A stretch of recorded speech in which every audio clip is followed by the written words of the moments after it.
So DC was a lot different from, say, New York City or Chicago or elsewhere, where they had these great jazz clubs and so on, largely run by the mafia or organized crime. Most of the speakeasies in DC were run out of people's houses in their apartments, and they would simply just convert the kitchen into a speakeasy. That said, there were some really cool clubs that developed, including one called the Mayflower Club, which was on Connecticut Avenue, right up the street from the newly opened Mayflower Hotel, where J. Edgar Hoover liked to have breakfast every morning with his partner, Clyde Tolson. So they obviously borrowed the name. And it was a very, very high-end club. It's now in a bar called Dry Martini. It was the very, very top floor. And it was a late in Prohibition era bar that opened up. It had a menu and everything, and you had to have a certain amount of money to be able to go inside there. And they also had gambling, a little casino inside there as well. The police raided this place 3 times, and they kept reopening. And the final time, which was actually after Prohibition had ended, but they had not gotten a liquor license, and the police showed up and they brought pickaxes and shovels, and they're like, we're gonna shut this place down once and for all. And so they demolished the bar to basically ruin the guy who owned it, to ruin his investment. It's kind of an incredible little moment there. But you've got lots of other bars as well, like along U Street, where a lot of the jazz clubs were.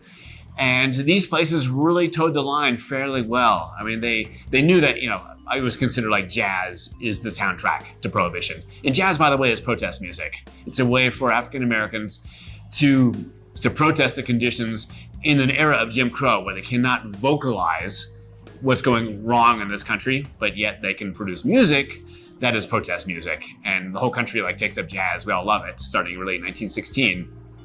In part because of the war, all these African Americans all moving across the country and taking jazz with them out of New Orleans. So it's a really interesting thing to see here. So many of the jazz clubs, especially along U Street, they served alcohol, but they did it sort of under the table. You would get a coffee mug, and your bootlegger would come along and ask, "So, sir, what's your pleasure?" And you would say, "Oh, I'd like a setup." And the setup then was they'd bring you out a coffee mug or sometimes a highball glass with a thing of ginger ale and ice. You'd then mix it yourself. Another guy would come along, "So, what would you like?" And he was the one who'd then sell you the pint of liquor. And then you had to go mix your own drink.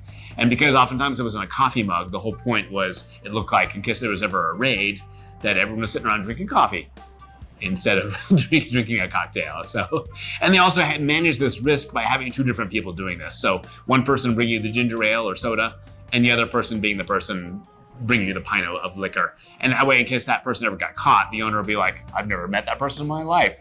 How dare he sell liquor in my bar," etc. Even though, of course, he's getting a cut of the sales from it. So it's about risk management,